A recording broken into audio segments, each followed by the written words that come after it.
प्यारे बच्चों, स्नेहिल अभिवादन। आज हिंदी की इस कक्षा में आपका स्वागत है।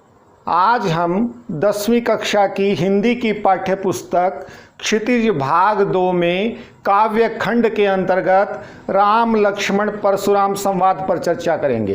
प्यारे बच्चों, यह एक बहुत सुंदर काव्य रचना है और इस काव्य रचना का आस्वादन करने के लिए हम पहले इसके रचनाकार का संक्षिप्त परिचय जानते हैं।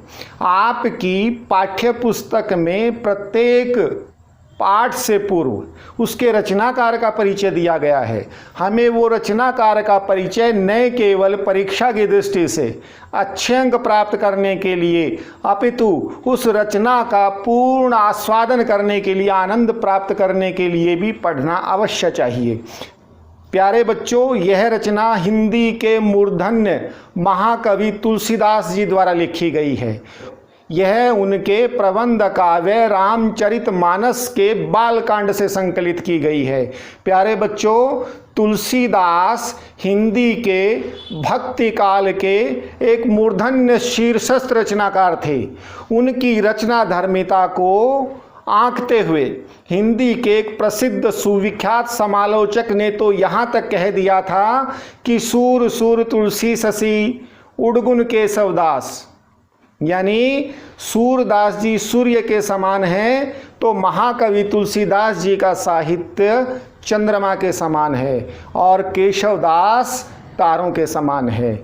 यानी हिंदी के इतने विपुल साहित्य भंडार में इतना महत्वपूर्ण स्थान रखने वाले रचनाकार की रचना का आज हम आस्वादन करेंगे।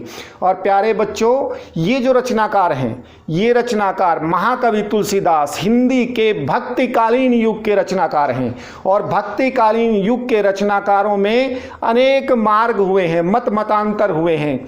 उनमें ये सगुण मार्ग के, राम मार्गी शाखा के ये अनुचर थे, भक्त थे।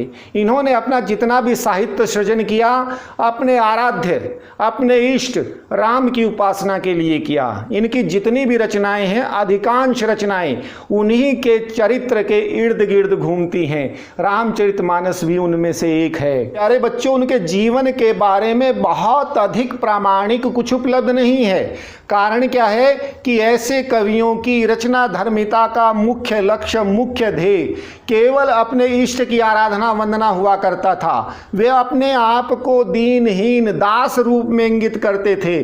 अपने आराध्य के वंदन यशगान के अतिरिक्त अपना वर्णन करना वो हीन मानते थे।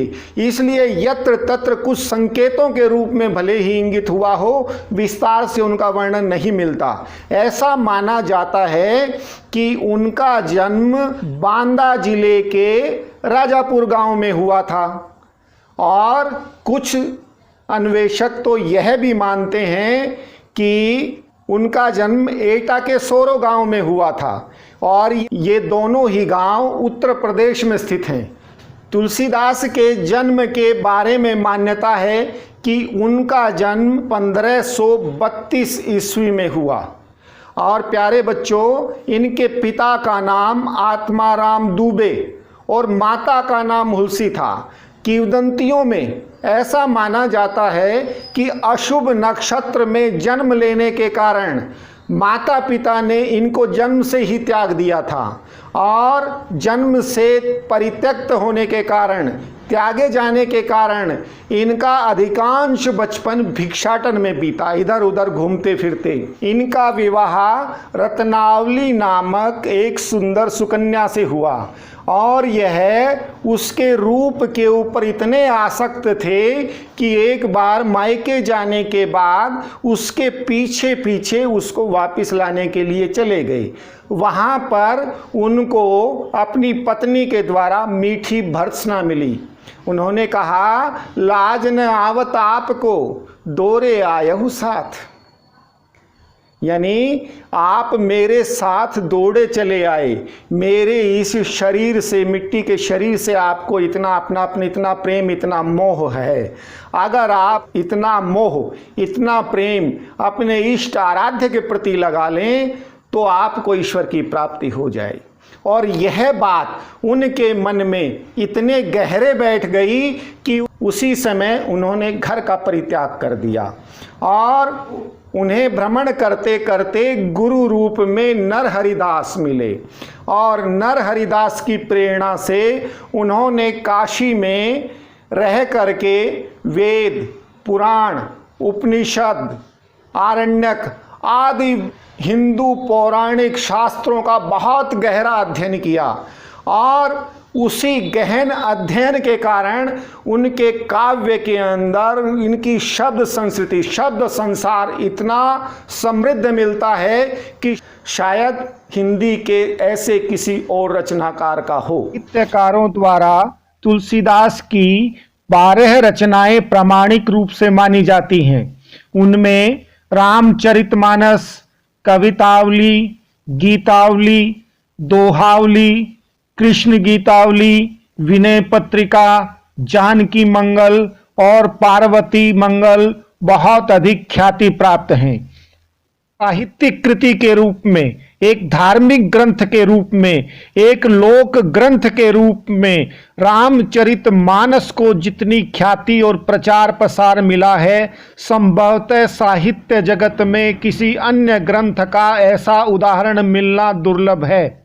उनका अवधी भाषा में, ब्रज भाषा में, संस्कृत भाषा में पूर्ण आधिपत्य था। उन्होंने अपनी रचनाओं में चौपाई, दोहा, छप्पे, हरिगीतिका, संस्कृत के अनुष्टुप आदि छंदों का बहुत सुंदर प्रयोग किया है। इसके अतिरिक्त अनेक प्रकार के अलंकारों से उनकी भाषा सुसज्जित है और लगभग हिंदी साहित्य के प्रत्येक रस का प्रादुर्भाव उनकी रचनाओं में होता है। जिस प्रकार से उनके जीवन चरित्र के बारे में अनेक प्रकार की भ्रांतियां हैं, उसी प्रकार से उनके मृत्यु के बारे में, उनके निर्वाण के बारे में, देहावसान के बारे में भी अनेक प्रकार की अवधारणाएं हैं। एक दोहे के माध्यम से विद्वान यह मानते हैं कि संवत 1680 जो दोहा मिलता है, संवत 1680 80 गंग के तीर, श्रावण शुक्ला सप्तमी तुलसी तजो शरीर, इसके आधार पर अनुमान लगाया जाता है कि तुलसीदास ने अपनी देह का परित्याग संवत 1680 यानी सन 1623 में काशी में 80 घाट के किनारे अपनी देह का त्याग किया था। प्यारे बच्चों, आज की जो हमारी रचना है राम लक्ष्मण परशुराम संवाद, एक बहुत ही महत्वपूर्ण रचना है। इस रचना में आप देखेंगे कि इसमें चौपाई और दोहा छंद का प्रयोग किया गया है और देखिएगा चौपाई और दोहा छंद के बारे में आपको मैं विस्तार से बताऊं, उससे पहले मैं आपको इसकी प्रसंग के बारे में कुछ बताता हूं। प्यारे बच्चों, यह प्रसंग उस समय का है जब राम और लक्ष्मण अपने गुरु विश्वामित्र के साथ महाराज जनक के स्वयंवर में पहुंचते हैं और वहां पर पूर्व निर्धारित प्रतिज्ञा के अनुसार भगवान शंकर के धनुष को भंग करके सीता का वरण करते हैं। और ऐसे समय में ही जब उस धनुष को तोड़ा जाता है तो बहुत तेज स्वर होता है और उस स्वर को सुन करके महर्षि जमदग्नि के पुत्र परशुराम, उनका नाम परशुराम इसलिए पड़ा कि वो हमेशा एक परसे को धारण करते थे और बहुत क्रोधी स्वभाव के मुनि थे और इतने क्रोधी स्वभाव के थे कि पूरी धरती के सम्राट, राजा, क्षत्रिय सभी उनसे डरते थे। उस स्वर से उनका जो है ध्यान भंग हुआ और वो खोजते खोजते वो जनक के उस स्वयंवर स्थल पर पहुंचते हैं। वहां पर आपस में किस प्रकार से वार्ता होती है, वहाँ कवि का काव्य शिल्प यहाँ पर अनुभूति योग्य है और इसका महत्व इसलिए भी अधिक बढ़ जाता है कि रामचरितमानस के समस्त प्रसंगों में, इससे पहले के जो प्रसंग हैं बालकांड के, वहाँ तक राम लक्ष्मण के व्यक्तित्व का समग्र विभास नहीं मिलता, पूरा विवेचन नहीं मिलता। वो केवल बहुत आत्मीय भ्रातृभाव से रहने वाले, बहुत कुलीन, बहुत शालीन, बहुत आज्ञाकारी, बहुत गुणी भाई के रूप में चित्रित हुए हैं। लेकिन इस राम लक्ष्मण परशुराम संवाद में आकर के दोनों के व्यक्तित्व के बीच में एक विभाजन रेखा, और विभाजन रेखा ऐसी नहीं कि दोनों को अलग करती है, पूरक के रूप में राम यहाँ पर विकट स्थितियों में भी पूर्णतः मर्यादित संतुलित आचरण करते हुए प्रतीत होते हैं, और लक्ष्मण वहाँ पर बीच बीच में क्रोधी, कटाक्ष करने वाले, व्यंग्य करने वाले प्रतीत होते हैं। यहाँ पर पूरे रामचरितमानस में सबसे पहली बार राम के और लक्ष्मण के व्यक्तित्व का पूर्ण फलक खिल करके आता है, इसलिए यह प्रसंग बहुत महत्वपूर्ण है। विस्तार से तो व्याख्या हम इसके सरलार्थ के समय में करेंगे, लेकिन मैं आपको सबसे पहले थोड़ा सा कुछ बताता हूँ कि यहाँ पर जो छंद प्रयुक्त किए गए हैं उनकी क्या क्या विशेषताएं हैं, क्या क्या खासियत हैं, कैसे उनके लक्षण हैं, कैसे उन्हें पहचाना जाए। तो आइए समझने का प्रयास करते हैं। प्यारे बच्चों, इस रचना में जिस छंद का प्रयोग किया गया है वो चौपाई और दोहा छंद है। चौपाई जैसे कि नाम से ही प्रतीत है, चार पायों से युक्त, यानी इसमें चार पद होते हैं इसके अंदर, और इस छंद के अंदर प्रत्येक पंक्ति में आप देखेंगे कि दो दो पंक्तियां आप दिखाई दे रही हैं। पहली, नाथ शंभुधनु भंजनिहारा, तो ये एक पद है। इसी प्रकार से दूसरा पद इससे आगे, तीसरा इससे आगे, चौथा इससे आगे, चार पद मिला करके एक चौपाई बनती है। चार पद से अभिप्राय दो पंक्तियां, यानी दो पंक्तियों में एक चौपाई। तो इस प्रकार से इस पद के अंदर 8 पंक्तियां हैं। 8 पंक्तियों में 4 चौपाई और नीचे हमारा दोहा। लगभग पूरी रामचरितमानस में यही व्यवस्था अपनाई गई है, और 4 चौपाई यानी 8 पंक्तियां और एक दोहो के इस समूह को, इस पद को अष्टक नाम से भी बोला जाता है। तो इस पहले अष्टक में शुरुआत की 8 पंक्तियां हमारी 4 चौपाइयां हैं। और चौपाइयां जैसे कि आपको पहले भी पिछली कक्षाओं में आपको पढ़ाया गया होगा, आपको ध्यान होगा, ये हमारे मात्रिक छंद हैं। मात्रिक छंद से अभिप्राय जिनमें मात्राओं की गणना की जाती है। इस चौपाई छंद का प्रयोग प्राचीन काल में बहुत से कवियों के द्वारा किया गया। आप भी दैनिक दिनचर्या में हनुमान चालीसा आदि जो पढ़ते होंगे तो वो भी जानते होंगे, बड़ी प्रमुख और सहज चौपाइयां हैं। इस रचना की चौपाइयों की मात्राओं की गणना आप स्वयं करेंगे। मैं आपको उदाहरण के लिए एक अन्य चौपाई की गणना करके आपको इसका गणना विधान आपको बताता हूं। जैसे मेरे सामने चौपाई है, जय हनुमान ज्ञान गुण सागर, हनुमान चालीसा से ही है और तुलसीदास जी द्वारा ही रचित है। जय हनुमान ज्ञान गुण सागर, एक पद। दूसरा पद जय कपीस तिहुलोक उजागर, दूसरा पद। तीसरा पद राम दूत अतुलित बलधामा, और चौथा पद अंजनी पुत्र पवन सुतनामा। 4 चरणों में यह चौपाई पूर्ण हुई। तो मात्रा गणना करते हैं। इनकी मात्रा गणना की व्यवस्था क्या होती है कि प्रत्येक चरण में 16 मात्राएं होती हैं, और मात्रा हम केवल स्वरों की गिनते हैं। दीर्घ स्वर होगा उसको 2 माना जाता है, और हर्ष स्वर का 1 मात्रा। जैसे जय, जय में एक स्वर है, 1 मात्रा। य में फिर 1, हनुमान है में 1, न में छोटा स्वर है, हर्ष स्वर 1, माँ दीर्घ स्वर आ गया 2, न में फिर 1, ज्ञान दीर्घ स्वर 2, 1, न में 1, गुण गु और न दोनों हमारे 1 1, सागर में दीर्घ 2, ग में 1, र में 1। इस प्रकार अगर हम इनका योग करके देखेंगे तो 1 1 1 1 2 1 2 1 1 1 2 1 1, और योग करेंगे तो पहले पद में मात्राएं हमारी हुई 16। और इसी प्रकार से दूसरे पद में गिनते हैं, जय कपीस तिहुलोक उजागर। जय में उसी प्रकार से 1 और 1 2, कपीश में 1, पी में 2, स में 1, तिहु में 1, हु में 1, लो में 2, कै में 1, ऊ में 1, जा में 2, गै में 1 और 1। तो इस प्रकार से इनका भी अगर हम योग करके देखते हैं तो दूसरे पद में भी मात्राएं हुई 16। इसी प्रकार से राम दूत अतुलित बल धामा, राम में 3, दूत में 3, अतुलित में 4, बल में 2, धामा में 4, योग करके देखेंगे तो ये भी 16 है। अंजनी, यहाँ पर अंजनी में 4, अंग की हमारी 2, पुत्र 3, 3, 2, 4, इस प्रकार से ये भी देखेंगे तो 16 है। तो हमने देखा कि पूरी चौपाई के प्रत्येक पद में 16-16 मात्राएं होती हैं। तो इसी प्रकार से हमारे राम लक्ष्मण परशुराम संवाद की जो चौपाइयाँ हैं उनके प्रत्येक चरण में 16-16 मात्राएं होंगी। और इसी में इस अष्टक के समापन के बाद जो 2 पंक्तियां हैं वो दोहा छंद में हैं।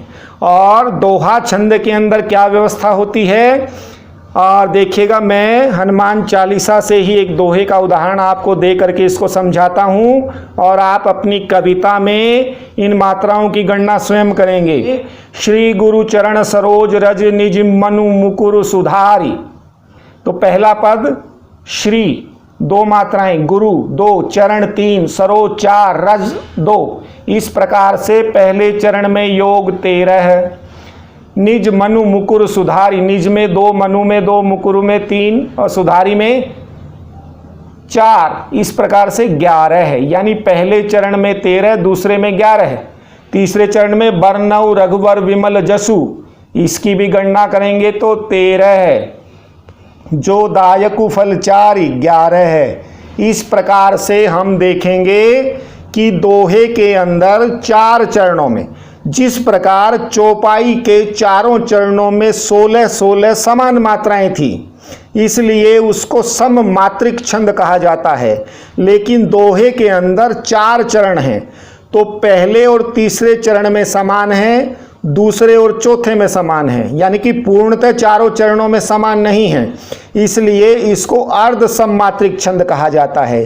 तो यह हमारी छंद व्यवस्था है राम लक्ष्मण परशुराम संवाद की। और प्यारे बच्चों, प्राचीन कवि जो भी हुए हैं उनके सभी छंद स्वांत सुखाए अपने आनंद की प्राप्ति के लिए हुआ करते थे, अपने ईश्वर के आराधन के लिए हुआ करते थे, इसलिए उसका गायन करते थे। और यहाँ भी ये भी हमारे समस्त चौपाई दोहा गेय हैं। तो गाए कैसे जाएंगे, आइए मैं एक हमारे लोक गायक की धुन पर इस समस्त पद का व्याख्या से पूर्व आपको गायन सुनाता हूँ। इसे सुन करके इसका आनंद प्राप्त करें और फिर हम इसकी विशद व्याख्या करेंगे। नाथ शंभु धनु भंजनिहारा,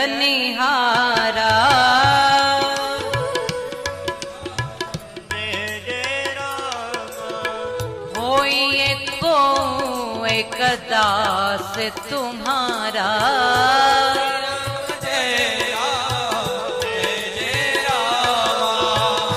आय सुका कहिए किन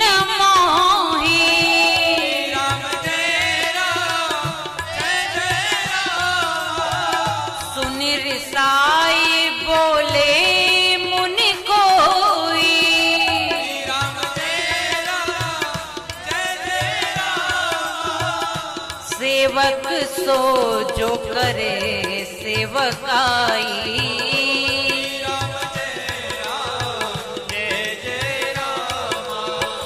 अरे करनी अरे करिए लड़ाई,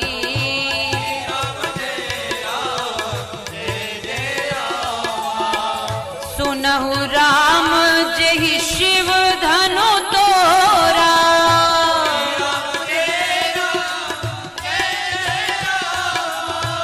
सहस बाहु समसोरिप मोरा,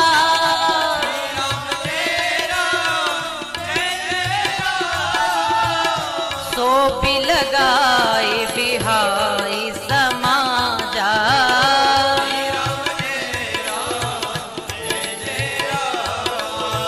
नत मारे जिहिए सब राजा,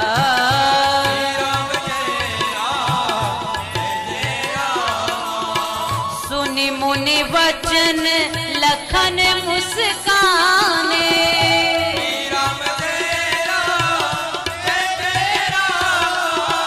बोले परशुधर ही अपमाने।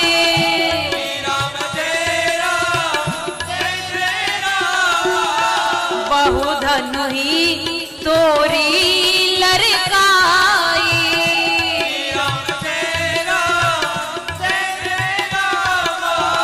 कबहु न अस कीन लड़ाई। कबहु न अस कीन। एहि धनु पर ममता के ही हेतु। एहि धनु पर सुन रिसाए बोले भृगु केतु। सुन रिसाए कहे भृगुकुल केतु। सुन रिसाए कहे भृगुकुल केतु।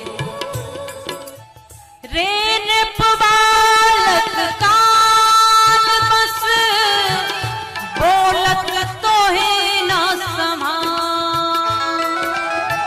रे नृप बालक काल बस बोलत तोहे न समान। धनु ही सम त्रिपुरारि धनु विदित सकल संसार। अभी आपने लक्ष्मण राम परशुराम संवाद के एक अष्टक का गेय पाठ सुना।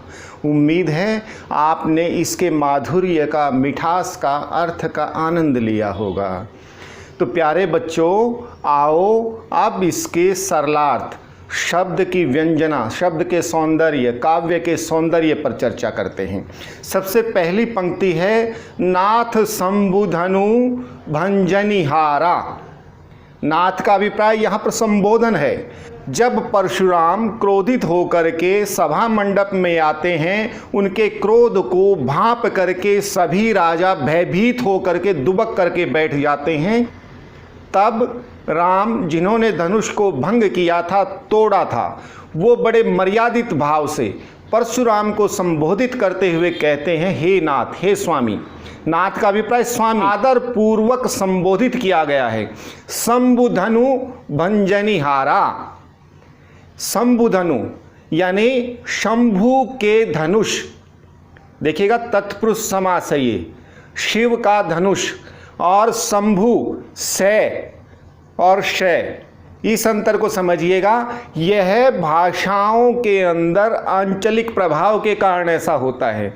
आपके इस पूरे पद के अंदर कई स्थानों पर ऐसा मिलेगा, जैसे शिव धनु, इसमें शिव धनु का शिव धनु हो गया है। शंभु धनु, यह किसकी जगह हुआ है? शंभु धनु। यानी हम मानक रूप में शंभु का प्रयोग करते हैं और यहाँ पर शंभु धनु। हे स्वामी, शिव के धनुष को तोड़ने वाला। तोड़ने वाला किसका अर्थ हुआ? भंजनिहारा। इसमें देखिएगा भंजनी, तोड़ने, हारा वाला। यहाँ पर हारा हमारा प्रत्यय है कि हे स्वामी, शिव के धनुष को तोड़ने वाला कौन है? हो यही कोऊ एक दास तुम्हारा। कोई आपका दास ही होगा। तो यहाँ पर राम बड़ी विनम्रता से, स्वीकार्यता नहीं करते, स्वीकार नहीं करते, उनके क्रोध के शांत होने की प्रतीक्षा करते हैं और एक संकेत देते हैं, उन्हें तैयार करते हैं कि हे स्वामी, इस शिव के धनुष को तोड़ने वाला जो कोई भी है आपका दास ही होगा। और देखिएगा, उनके क्रोध को शांत करने का प्रयत्न करते हैं। देखिए राम की मर्यादा देखिए, विनम्रता देखिए, शालीनता देखिए। वो कहते हैं, आयसु, आज्ञा दें, काह, कहें, कहिए किन मोही। आप मुझसे आज्ञा करें, मुझसे कहें, क्या बात है? सुनी रिसाए बोले मुनि को ही। यहाँ पर सुनी, सुन करके, रिसाए, रिसिया करके, खींच करके, मुनि को ही का अभिप्राय क्रोध, कोप में भरकर, मुनि का अभिप्राय यहाँ पर परशुराम। यानी देखिएगा यहाँ क्रोध यानी कोप, कोही और रिसियाई दो अलग अलग शब्दों का प्रयोग है और इन दोनों शब्दों के भाव भी, अर्थ भी अलग अलग होते हैं। क्रोध में व्यक्ति क्या होता है, बहुत कुछ आवेश में आ जाता है, तोड़फोड़ करने की कोशिश करता है। और रिसियाई, रिसियाना, खींचना, क्रोध तो है लेकिन कुछ कर नहीं पा रहा। यहाँ तुलसीदास के शब्दों की व्यंजना को, अर्थ को, सौंदर्य को समझने का प्रयत्न करें। मुनि परशुराम क्रोध में हैं और लेकिन रिसियाए हुए हैं, कुछ कर नहीं पाए हैं। रिसियाए हुए बोले, क्या बोले, सेवकु सो जो करे सेवकाई। जैसे राम ने कहा कि जो कोई होगा आपका दास होगा, सेवक होगा। यहाँ पर संवाद की तारतम्यता, सेवक होने का, जो भी तोड़ने वाला है उसके सेवक होने की स्वीकार्यता राम ने की। उसका प्रत्युत्तर देते हुए मुनि परशुराम क्या बोले, सेवकु सो जो करे सेवकाई। सेवक वह होता है जो सेवा करे। अरि करनी करी करी लड़ाई। और अरि का अभिप्राय दुश्मन, रिपु, शत्रु। यहां भी देखिएगा पूरे पद में बार बार ऐसे प्रयोग किए गए। तुलसीदास की शब्द सामर्थ्य देखिएगा, यहां पर अरि का प्रयोग किया है। अरि करनी, दुश्मन जैसी करनी करने वाले, दुश्मन जैसा कार्य करने वाले के साथ क्या किया जाना चाहिए, करिए लड़ाई। यानी जो व्यक्ति सेवक होता है उसे सेवा का काम करना चाहिए और जो व्यक्ति दुश्मन जैसा काम करे उसके साथ तो लड़ना ही चाहिए। और अवधी भाषा का माधुर्य देखिएगा, जैसे आम तौर पर कुछ भाषाओं के अंदर ट, ठ, ड, ढ, ण आदि वर्णों का बहुत प्रयोग किया जाता है। काव्य की दृष्टि से एक कटु वर्ण माने जाते हैं, लेकिन अवधी भाषा का माधुर्य है कि जहाँ पर संभव हो इन शब्दों को कोमल शब्दों में परिवर्तित कर दिया जाता है। जैसे लड़ाई, लड़ाई की जगह लड़े की जगह लड़ाई। तोड़ी, तोड़ना का तोरी। लड़कपन, लड़िकाई। इस प्रकार के कई शब्दों में ये माधुर्य है अवधी भाषा का, जिसको तुलसीदास ने अपने काव्य शिल्प के माध्यम से अपनी रचनाओं में भर दिया है।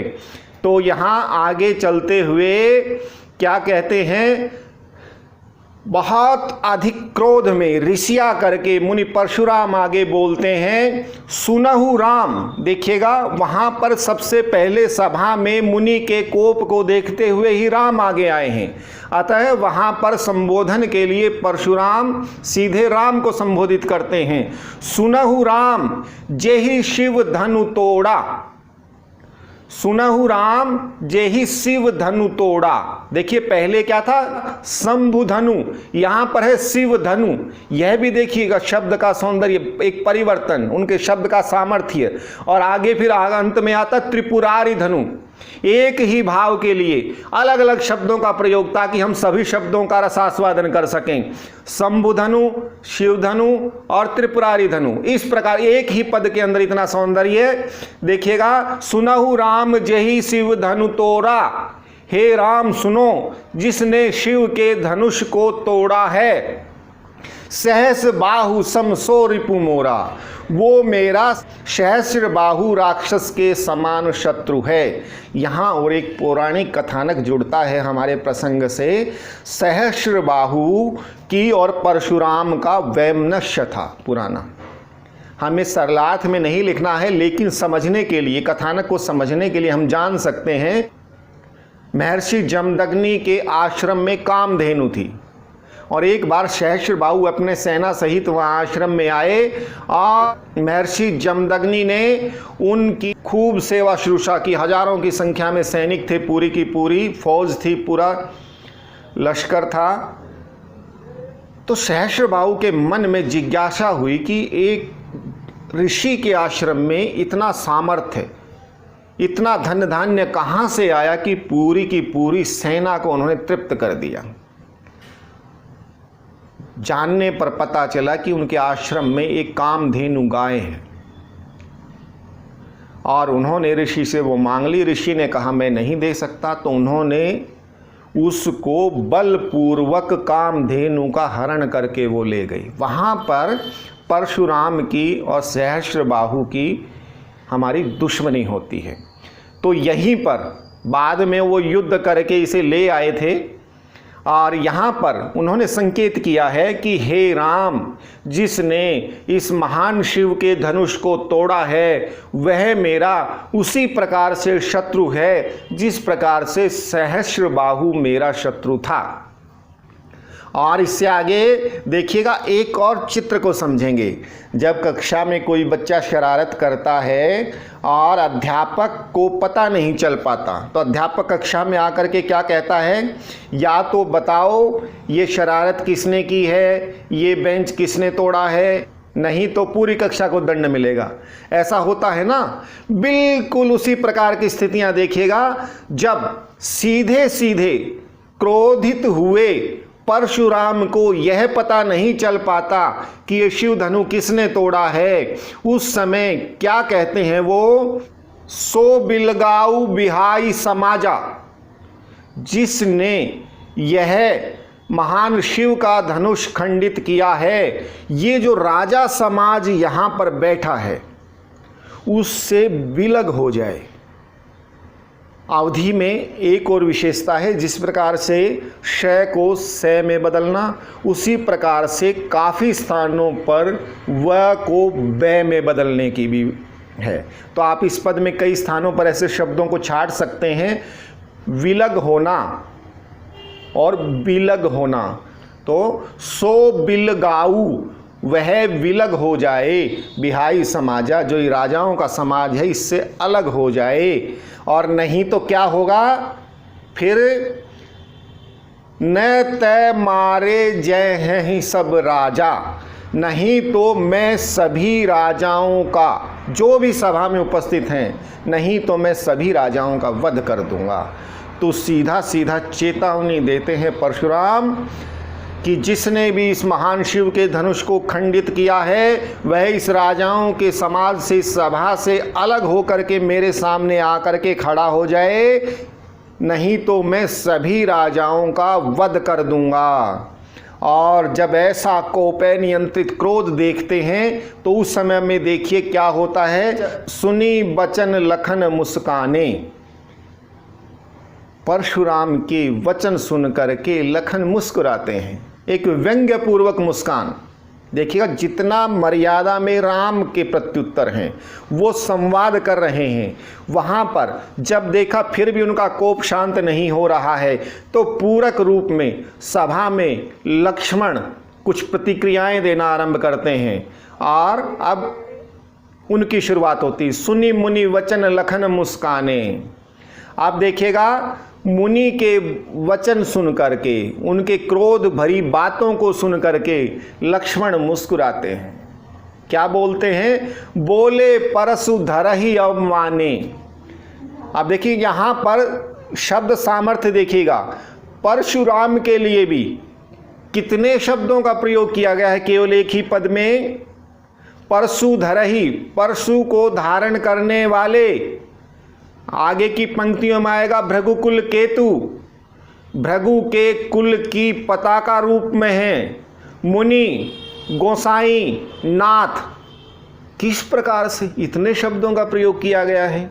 वास्तव में मुनि के क्रोध पूर्वक बोले गए वचन सुन करके लक्ष्मण मुस्कुराते हैं और क्या बोलते हैं, परशु को धारण करने वाले की अवमानना करते हुए। देखिए अपमान नहीं है, सम्मानित हैं परशुराम, वृद्ध हैं, विद्वान हैं, योद्धा हैं, उनकी अवमानना करते हैं, अपमान नहीं करते, कटाक्ष करते हैं, व्यंग्य करते हैं। वहाँ पर भी क्रोध का प्रत्युत्तर क्रोध में दिए जाने पर भी एक जो है मर्यादा है। वो परशु को धारण करने वाले की अवमानना करते हुए बीच में ही बिना बुलाए बीच में कूद जाते हैं, उतरते हैं और क्या बोलते हैं, बहु दानु हुई तोरी लरिकाई। लड़िकाई लड़कपन में, बचपन में, तोरी तोड़ दी हमने बहु धनु ही। यहाँ पर भी देखिएगा एक विशेषता, जैसे डंडा यानी बड़ा मजबूत, डंडी यानी छोटी सी कमजोर सी। तो यहाँ पर इतने महान शिव के धनुष को व्याख्यायित करने के लिए लक्ष्मण यहाँ पर संकेत रूप में क्या करते हैं, बहु धनु ही तोरी लड़िकाई। हमने बचपन में बहुत सी ऐसी छोटी छोटी धनुषियाँ तोड़ी हैं, ऐसे छोटे छोटे बहुत से धनुष तोड़े हैं हमने बचपन में, ऐसे बहुत से छोटे छोटे धनुष तोड़े हैं। कबहु न अरिरिस किन्ने गोसाई, और उस समय तो हे स्वामी इस प्रकार से आप कभी भी कुपित नहीं हुए, कभी भी नहीं रिसियाए। तो ऐसा इस छोटे से, इस जीर्ण शीर्ण से धनुष में क्या था कि आप इतना क्रोध कर रहे हैं। यही धनु पर ममता के ही हेतु, इस धनुष पर आपकी इतनी ममता किस कारण से है। सुनि ऋषि आए कहे भृगुकुल केतु, और भृगुकुल की ध्वजा के रूप में मान को बढ़ाने वाले परशुराम इस प्रकार के लक्ष्मण के व्यंग्य पूर्वक वचन सुन करके दोबारा से ऋषि आ जाते हैं, दोबारा से क्रोध में आ जाते हैं। और क्रोध में क्या कहते हैं, यहाँ से हमारे दोहे की शुरुआत होती है।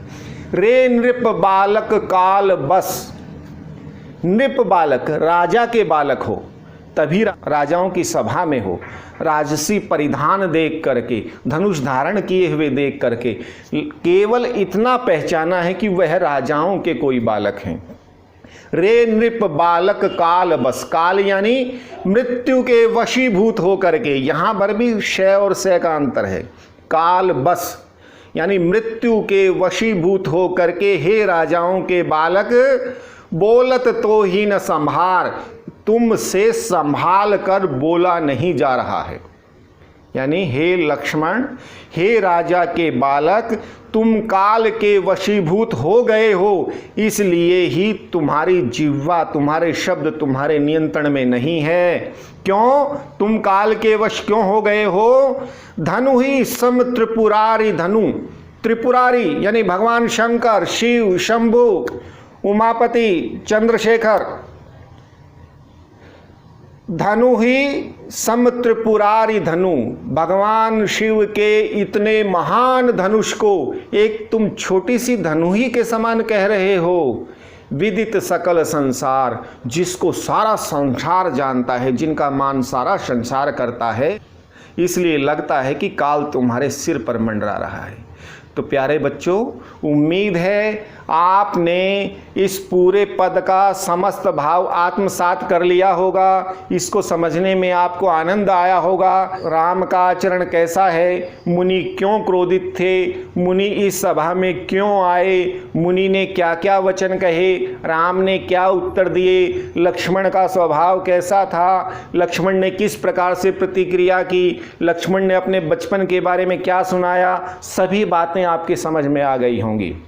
इस रचना के शेष भाग को हम अगले वीडियोज़ में देखेंगे, वहाँ पर समझेंगे।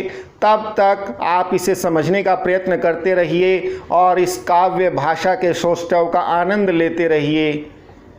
धन्यवाद।